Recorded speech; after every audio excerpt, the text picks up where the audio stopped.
The day before the wedding, my fiancée posted a picture on Instagram of her and her first love lying on the bed, partially dressed. There were a few clear signs of what had happened scattered on the floor. I couldn't help but comment, "Great pic. Guess we've got the theme for tomorrow's wedding." Then I grabbed a suitcase and started shoving all her stuff into it, like I was giving it away for free. The reason Sophie felt bold enough to post that photo on Instagram just a day before our wedding was that she believed my unwavering devotion meant I wouldn't dare to call off the wedding, even after seeing her with another man. She thought I would forgive her without hesitation because of how deeply I loved her. So much so that I had lost all sense of dignity. But she seemed to forget that. She once told me, "Kyle, even if I mess around with others, it will never be real. My first time will always be yours." Yet in that photo, there were obvious signs of what had happened between her and Ethan. First time? It seemed she had long since lost count of how many first times she'd had. Suddenly, clarity struck me. If she and Ethan were so in love, then so be it. There was no longer any need for this wedding. At 10 o'clock, I switched my phone back on. Dozens of missed calls flooded in, along with a barrage of messages from Sophie. As soon as my phone booted up, she called. "Kyle, what's going on? It's 10 o'clock, and you're still not here for the wedding? Do you know how embarrassing this is for me? You better prepare double the gift money. My bridesmaids are going to be furious. Do you even want to marry me anymore?" I put it on speakerphone and said, "And you need to apologize to me first, and then to the bridesmaids." In the past, I would have responded gently and complied with her demands, but now I didn't care anymore. I sarcastically retorted, "Sophie, are those marks on your neck going to disappear by today? You spent last night with Ethan. How much concealer will you need to cover those up?" "Sophie, today's wedding is canceled." She laughed coldly. "Oh, so you saw my Instagram? Is this your way of getting back at me on our wedding day? You've been watching too much TV, Kyle," she said sharply. "If my parents weren't forcing me to marry you, do you think I would? The one I love is Ethan. You may have my body, but never my heart. Don't think you can use last night against me. I'm giving you one last chance. Get here by 11 or forget about this wedding." With that, she hung up. I could imagine her fuming with her bridesmaids about how to deal with me when I arrived. Just then, my phone buzzed with a new message. It was a picture of Sophie sleeping in Ethan's arms. Although she was covered by a blanket, the marks on her neck and her blissful expression made it clear what had happened. Ethan texted, "She's marrying you today." But last night was truly her wedding night. I took a screenshot of Sophie's Instagram post along with Ethan's photo and shared them both on my own Instagram with the caption, "Wedding canceled." Clearly, childhood sweethearts are more suited for each other. My phone immediately exploded with calls from friends and family asking what was going on. With our wedding scheduled for noon and already being half an hour past 10 o'clock, canceling at this point was no small matter. Sophie's parents also called me, asking anxiously on the other end of the line, "Kyle, what's going on? Why aren't you here yet? I heard from Sophie's bridesmaids that you two had a fight and want to cancel the wedding. Marriage is a big deal. You can't just mess around with it like this." I remained silent. I couldn't bring myself to say anything rude to my elders, but deep down, I no longer wanted to be entangled with Sophie. Once I had woken up to the truth, I seemed to have turned to stone. I softly said, "Professor, I'm not throwing a tantrum or fighting." "Sir, I'm not throwing a tantrum or fighting. It's just that Sophie has always loved Ethan, not me. You can see it for yourself on her Instagram. Sophie's father was my university professor, and it was through him that I met Sophie. He had always treated me very well. One reason I tolerated Sophie so much was because of him. I thought to myself, how could a child of such a good teacher turn out this way? It must just be a momentary lapse of judgment." But I realized I was wrong. You can't force someone to love you. The professor and his wife didn't like Ethan. In college, Ethan had gone to great lengths to pursue Sophie, flattering her in every way. But it was all just so he could establish himself in this city. He instigated Sophie to fight with her parents, asking them to help him get a spot to stay on campus so he could marry her and take care of her. Ethan's grades were terrible, and there was no way he could stay on campus. I, on the other hand, had gone from master's to PhD under the professor's guidance, winning national scholarships. Along the way, I had published countless articles. The school decided to give that year's stay-on-campus spot to me. Ethan and Sophie said it was because of my interference that he couldn't stay. But he had just graduated with a bachelor's degree. Could the school possibly let him stay? Yet Sophie believed this nonsensical explanation, convinced that I had snatched the spot from Ethan's hands. In the new house, I finished sorting through all of Sophie's things, packing them into several suitcases. I was just about to call the moving company when Sophie came rushing out of the elevator, still in her wedding dress. "Kyle, are you done with your tantrum? If so, come with me to the hotel. All our guests are waiting." Looking at her anxious face, I smiled. "Sophie, wasn't last night your wedding night with Ethan already?" She froze for a moment, and I sneered. "I've already informed our friends and family that the wedding is canceled. I wish you and Ethan a happy life together," Sophie exclaimed. "Kyle, have you thought about my parents? They're your professors. Do you have no conscience? Can't you see how embarrassed they'll be at their age to face this?" I took a deep breath and replied, "Oh, when you were shamelessly doing those things, did you ever think about how embarrassed your parents would be? You even posted intimate photos with Ethan online. What else is there to be embarrassed about?" She glared at me fiercely and gritted her teeth. "Fine. I'll promise to have less contact with Ethan in the future. Is that good enough for you? Don't be so unreasonable. Who doesn't have ex-boyfriends or ex-girlfriends before getting married? I was just going to say goodbye to my past love. After all, I was going to marry you today. You're making a big deal out of nothing." Looking at her disdainful face directed at me, I truly regretted the past few years. Why did I ever fall in love with such a person? I showed her the photo Ethan had sent. "I'm not so in love with you that I've let you walk all over me. I'm not going to marry you with a smile while you cheat on me. I've packed your things. You might as well take them with you. Otherwise, I'll have the cleaning staff throw them out." With that, I pushed the suitcases out and slammed the door in her face. Sophie shouted at the door, "Kyle, don't you dare regret this." I ignored her outburst and closed the bedroom door, allowing myself to finally get some sleep. The next day, when I turned my phone back on, it nearly froze from the flood of messages from concerned friends and family. I replied to a few important ones, but then I saw a message from Sophie's father, my professor, urging me to come over as soon as I could. Thinking of how kindly he and his wife had treated me over the years, I felt a pang of guilt and decided to visit them. As soon as I walked in, I found Sophie sitting on the couch with her neck stiff and her expression defiant. "Kyle, didn't you say you weren't getting married? What's the point of convincing my parents to pressure me now? Can't you have any shame?" Professor Smith stood up and said, "Enough, Sophie. Is this how I've raised you? You're disappointing me greatly." Sophie shot back, "I'm my own person with my own thoughts. I'm not a puppet that you can control. Just because you want me to like someone doesn't mean I will. I've only ever loved Ethan," she continued. "Kyle is the one who doesn't want to marry me now, not me." Calling off the wedding. Why blame me? Isn't Kyle the good son-in-law you wanted?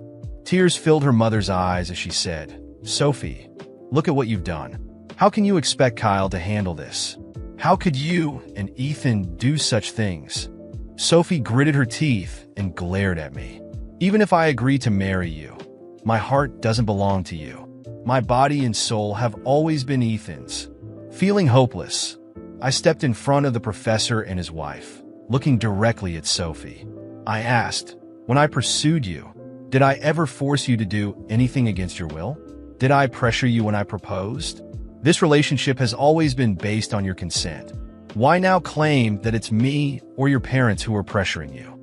I thought I was a good boyfriend all these years, but I never expected you would view our relationship this way." The professor's hands trembled with anger. "You keep saying you love Ethan. Do you even know what kind of person he is?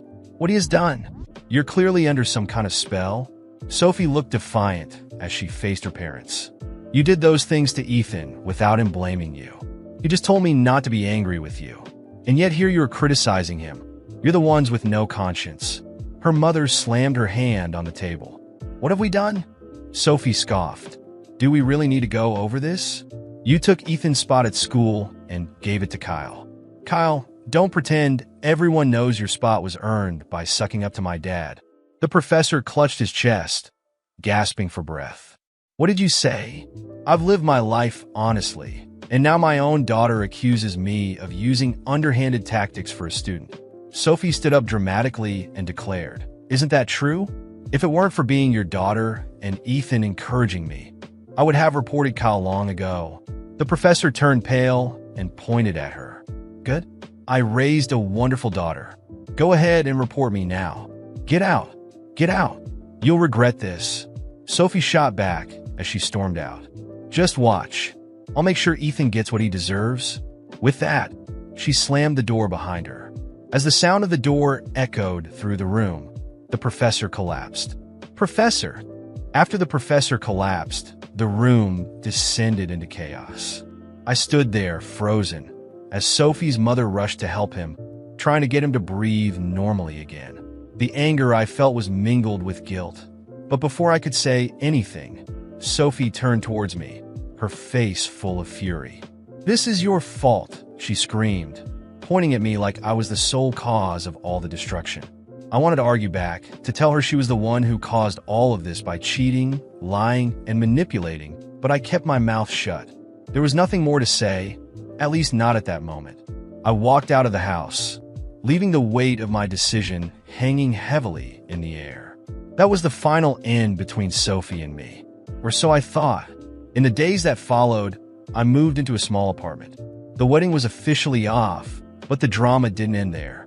Sophie, clearly furious that I had taken control of the situation and exposed her affair, began a campaign on social media to defame me. She constantly posted about how I had manipulated her, controlled her, and even stolen Ethan's future by taking the campus spot that he supposedly deserved. With every post she made, my anger grew. She twisted the truth in such a cruel way, and I received messages of support from some friends, but also from strangers attacking me, believing her version of events. Sophie didn't just destroy what we had. She was trying to destroy my reputation, my career, and my name. Worst of all, she was using her parents, who were devastated, to garner sympathy, claiming I was the reason for her father's health crisis. Without me realizing it, Sophie started to involve lawyers. I was called into a meeting at work to discuss concerns about my personal behavior. It turned out Sophie had sent a letter to the university where I worked and studied, alleging that I had plagiarized parts of my academic work and earned the scholarship unfairly through favoritism from her father. Of course, the university had to investigate, and I was suspended during the process. Losing my academic position was a devastating blow, but I wasn't about to let Sophie destroy everything I had built. I gathered evidence, emails, papers, correspondences that showed my academic trajectory had been earned fairly. But the damage was done.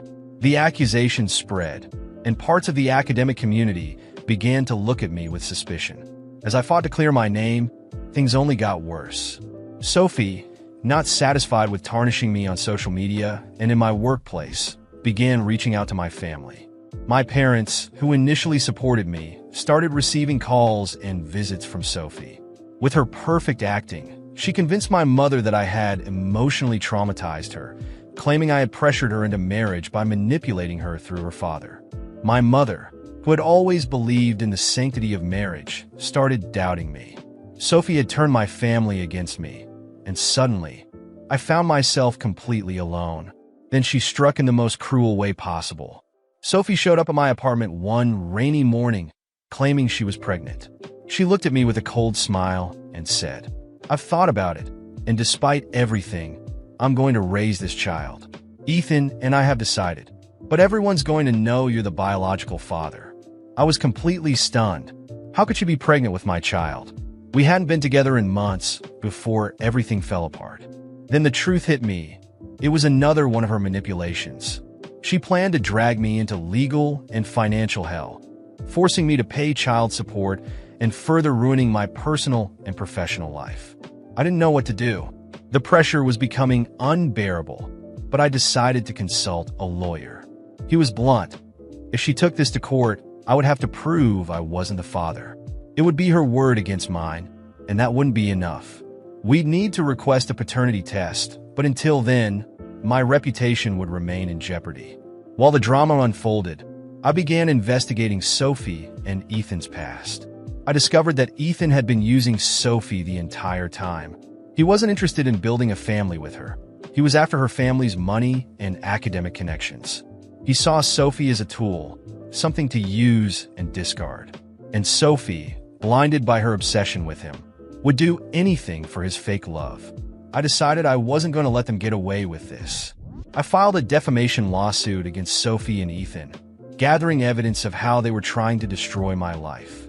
The paternity test was conducted, and as I already knew, I wasn't the father. In court, Sophie and Ethan were exposed for the liars and manipulators they were. The judge not only dismissed the paternity claim, but also ordered Sophie to pay me damages for the emotional and financial harm she had caused. In the end, Sophie lost everything. Her reputation was in ruins. Her parents sided with me after realizing how she had behaved, and Ethan, who had tried to use her, disappeared once the money ran out. She ended up alone, while I slowly rebuilt my life, but not without scars. The most infuriating moment came when Sophie, with nothing and no one left, tried to contact me again. "Kyle," she said, "I made a mistake. Can we start over? I've always really loved you. I was just confused." The only response I could give was to shut the door in her face, with a smile of relief. After the trial, where everything was finally exposed and Sophie and Ethan were ordered to pay damages, I moved on with my life. Although it was an extremely difficult period, I decided that I wouldn't let that chapter define me. Sophie had tried to destroy everything I had built, but she failed. And so, I focused on what really mattered: my career, my personal life, and my future. Returning to work after the suspension was tough, but with the support of colleagues and the truth about Sophie's lies coming to light, I regained my academic position and slowly rebuilt my reputation at the university. I continued publishing my research, and with each achievement, I felt stronger. Every success helped me leave behind the shadow Sophie had cast over my life. About 2 years after all that chaos, I met Camila. She was unlike anyone I had ever met. Smart, kind, and above all, respectful. From the start, she treated me with an honesty I hadn't realized I needed, and the time we spent together made me understand how healthy relationships could be uplifting. Camila always supported my career and my projects, but she also reminded me to balance my work with moments of rest and relaxation, something I had neglected for years. We grew together, both personally and professionally. With her by my side, not only did I improve at work, but I also began to embrace new opportunities. We were able to buy a house together, and eventually we got married. Our relationship was everything Sophie and I could never have had, based on mutual respect, trust, and true partnership. I thought my story with Sophie was completely over. But about 4 years after the end of our relationship, I was blindsided by another legal notification. Sophie was attempting to sue me for emotional compensation. She claimed that the time we spent together, and the fact that I had supposedly promised her a future, justified her receiving financial support, even though we had no children or legal connection. It was ridiculous, but knowing Sophie, I wasn't entirely surprised. This time, I was prepared. My lawyer laughed when she saw the notification, and we quickly put together our defense. In court, it became clear to everyone that Sophie was desperate. She no longer had her family's support. They had cut ties after learning the full truth about her manipulations. Ethan had abandoned her as soon as it became clear she no longer had access to her family's money. Sophie, unemployed and with no allies, was trying any way she could to drag me down again. The judge didn't take her claims seriously. With all the evidence and documentation on my side, the case was dismissed swiftly, and Sophie didn't get a single penny. That was the last time I heard from her. Later, I learned through mutual acquaintances that Sophie was living a completely different life from the one she had once dreamed of. With no support from her parents, she was living in a friend's apartment and barely scraping by with odd jobs. Her family, once influential and close-knit, had distanced themselves completely after the shame she brought on them. It was sad in a way, but at the same time, I knew these were the consequences of her own actions. Life had caught up with her. Meanwhile, my life was heading in the opposite direction. With Camila by my side, my career flourished even more. I became a respected name in my academic field, and my papers gained international recognition. My work opened doors for consulting and speaking engagements around the world. The support of a partner who respected me, believed in my worth, and helped me grow made all the difference. With Camila, I learned that a healthy relationship is about much more than romantic love. It's about respect, mutual support, and constant growth. One evening, while we were having dinner, Camila looked into my eyes and said, "I'm so proud of the man you are and everything we've built together. I'm sure the best is yet to come." Her words touched me deeply because they summed up exactly how I felt. We had come so far together, and I knew that with her, the sky was the limit. Looking back now, I realized that everything that happened, as painful as it was, brought me to where I am today. Sophie was a dark chapter in my life, but finding someone like Camila showed me that being with someone who respects you can take you so far. Today, I live the life I've always wanted, free from the ghosts of the past, surrounded by love and prosperity.